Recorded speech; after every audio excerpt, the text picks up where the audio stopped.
Hi, I'm Tesla, a 25-year-old in Texas, showing you all the details of my financial journey, paycheck to paycheck, month to month. So today I'm going to review my finances in June. In June, I made $5,778.89. I made $27.82 off of cashback from my debit card and credit card. I did one of my relatives' friends a favor. I checked them in and out of a hospital and drove them to their hotel near the hospital. And even though I was going to do that for free, he gifted me $120.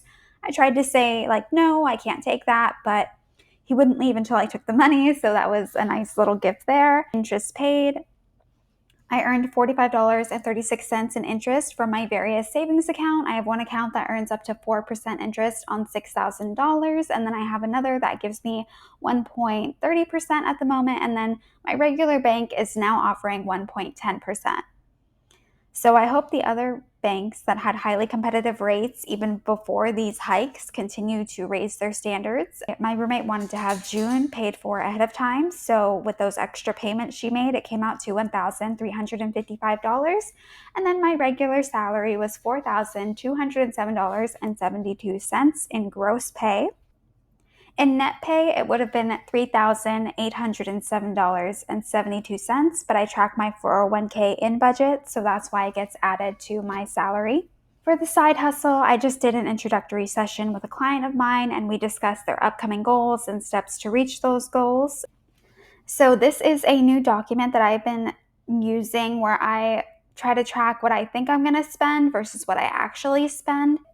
I don't really forecast my income. I kind of just put in my salary plus maybe some rent money, but I don't seriously try to calculate my interest or anything like that because I'd rather work from a lower amount and then be over than overestimate myself and have to make up for it somewhere else. So apparently I thought I'd be making $4,771.80, but I was actually over that by $1,007.09. So that's cool. June was an exciting month for investing because I finished my Roth IRA 6 months early. My usual $400 went into my 401k plan, and then I put $1,225 into my Roth to finish off the maximum $6,000 contribution limit. This is my first year ever hitting that goal, so that's very exciting for me. I track my total plan for how much I thought I would invest versus how much I actually invest, and then I subtract these two numbers, and that gives me negative $325, and that just means I invested $325 more than I thought I would. I am losing most of what I put into my investments right now because my net worth keeps going down, but I think in 40 years, that's actually going to be a good thing when I look back. What I noticed is that on my income versus expense reports, my credit card payments, they don't show up there. According to my budget, I paid $259.97. I actually ended up coming out with more credit card debt because I put a large charge on it in lending, which I'll cover a bit later. I do track it in this document. If I'm counting this right, it looks like I paid $12.44 more towards my cashback card than I had anticipated, but I paid $5.18 less than I thought I would on my travel card. I hope it's not confusing or dizzying to see me switch back and forth between screens. So normally I would want to do $610 a month, but because I opted to finish my Roth IRA early, I sacrificed a little bit in savings and only put $321.91. As you can see, I contributed to my month ahead fund, my dog's vet fund, a little bit for vacations, and then covering up my yearly memberships. When I look at my budget versus actual document, I think I knew I was going to be saving less and going for Roth instead because I had only planned to save $106.20. So that means I exceeded my expectation and saved $215.74 more than I had hoped for. So far I have invested more, saved more, made more, and that's cool. But I can tell you that means I also spent more without even going through the numbers yet. In May, I spent $3,852, and then in June, I spent $3,335. Looks like for the full year, I spend an average of $3,175.56 a month, so definitely over the goal I had for this year so far. And if you saw my first July budget check video, you know that I'm going to be losing my roommate, and so my spending is actually just going to go up from here.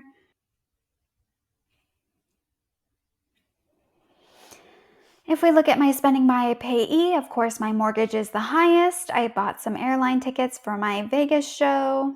I say that like it's my show and I'm like performing. I'm going to a concert festival. I'm spending the most at gas stations. Gas stations includes both gas and snacks. Then was my electricity, my HOA, shit for my house. Maybe I shouldn't cuss. More stuff for my car, groceries, everything else from Walmart, etc., etc. My bills were pretty much in the normal range, except my water was about $10 higher than it normally is, and then my electricity is still double than what I was used to paying. I've been looking on forums online in Texas, and it seems like everyone is struggling to find a reasonable plan. Transportation was $405.08. Say that. Here it says $405.08, and here it says $405.74. I don't know where the discrepancy is, and I don't feel like changing it, but I'm going to go with YNAB's number. Either way, I thought I was going to spend $475, so that means I actually spent less than I intended, and that's cool. The bulk of my transportation cost is my insurance at $178.21. I checked with my insurer, and I bundle, and I pay $195 a month in house insurance. Why is my car insurance for a $6,000 car as much as it is almost for a $120,000 house? For personal care, I remember that I got prescribed some sleep medication and some eye drops. I'm always buying eye drops ever since I had LASIK eye surgery in 2019. I don't regret LASIK at all. I knew it was a possibility going in that I was always going to have dry eyes, but definitely it is a pain in the butt. I had budgeted $25 and only spent $9.70. That was another positive, so that's cool.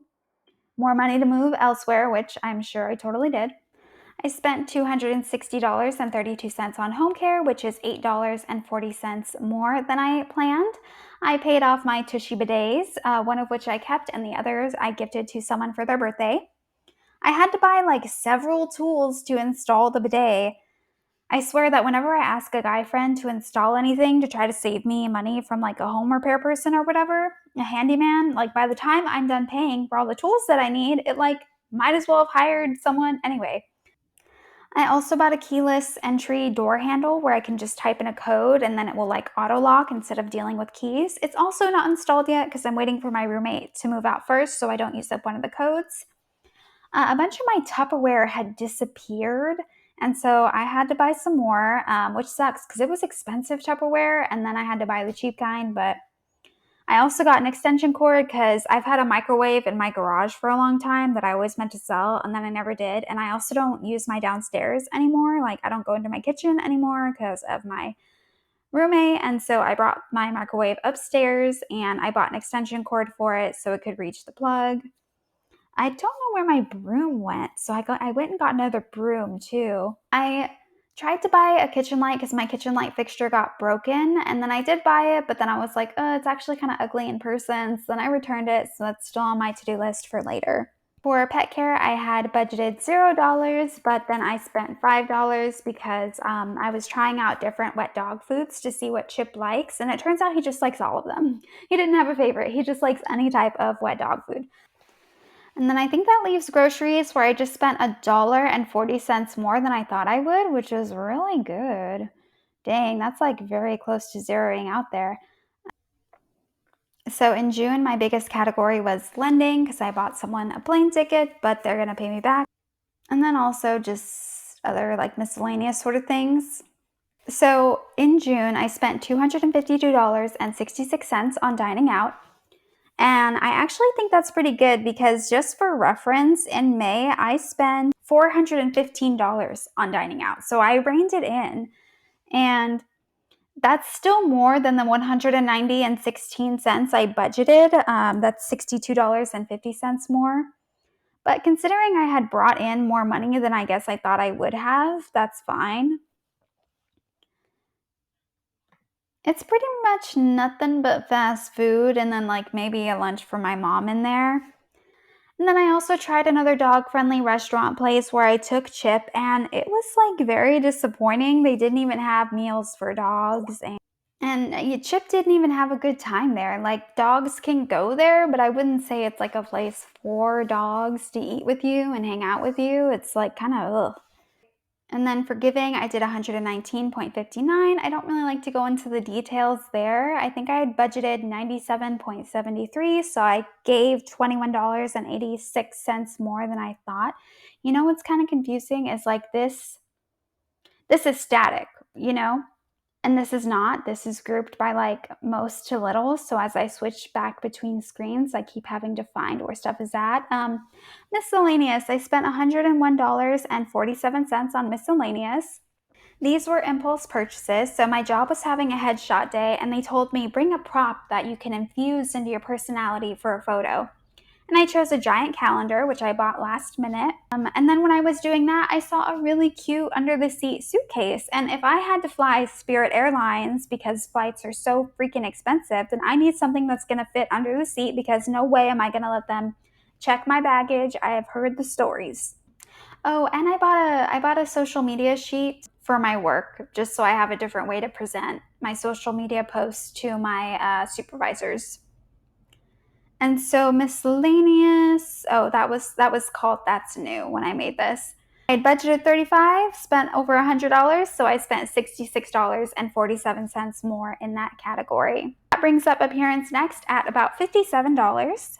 I had only budgeted $28, so that's like double the amount. I bought some $5 shirts from Target. I bought some cheap purple tennis shoes because we were all supposed to have colored purple shoes for a work conference I was going to in July. And I needed some tennis shoes anyway, and I don't really care about color anyway, so. And I had to thread my eyebrows again, plus tip, and honestly at this point I might as well just make it a monthly expense. Subscriptions, this was the only thing in my whole budget sheet that zeroed out, because I know exactly what I'm going to be paying. I have a Savage X Fenty and a Fabletics subscription thing, but like I always cancel those, so I pretty much know it's going to zero out for the rest of the year. Unless fun money is the category that I actually over budgeted for and then underspent. So I only spent $11.29, but I had budgeted $60. And the only reason I ended up spending anything on it at all is because I got invited to Lake Conroe to celebrate Pride Month, and I didn't know it cost money to enter like a lake, because it's like nature. I don't know why they charge you, but now I know that it costs money, and now I also know that I need to get some water shoes or some sandals, because like river floors are or lake floors are like actually very slimy, and it's pretty gross. Like the bottom floor is rocks, but then there's also a lot of slime. I don't know. I wouldn't recommend going barefoot. I wouldn't do it again. So overall, I had budgeted almost $3,000, and then I spent almost about $3,495, and so that was $516.76 over what I thought I would spend. But you have to remember, most of that was the plane ticket. So when I subtract that, because I'm going to get paid back for that, my overspending was actually $223.58. And I'm not saying that's a small amount of money to be off budget by, but what's the point of having an extra $1,000 if you can't be like lenient with yourself, you know? Also, pay no attention to these numbers. This number I think is correct. This is, I think, how much oh, you know what? I know what that number is. I think this is my total budgeted. This formula is incorrect. I do not know what this number is referencing. Obviously, it's my actual income.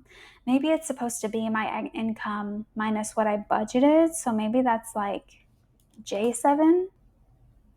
Yeah, I don't know. I don't know about this formula. So just ignore whatever that is there. Because really, this should be zero, because I spent everything. I don't know. Anyway, let's move on to my net worth. I reconcile my accounts. I reconcile my on budget accounts every single day, and then I reconcile my investments accounts once a month, usually on the 1st. I'd like to do it on the 1st and the 16th, just so I have a mid-month check-in, but I didn't do that for June. So I'm sure my net worth actually looks higher than it is, because I would have lost money. But anyway, according to YNAB, Not counting my home value, my net worth would have been negative $16,272.18.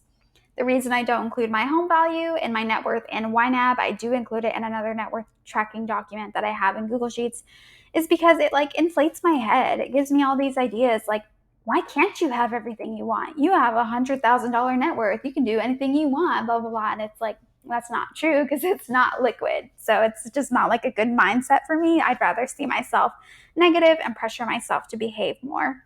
I'll get into more detail about my investments and net worth in my mid-year recap because I need to assess January to July and then see what my future might look like from July to December.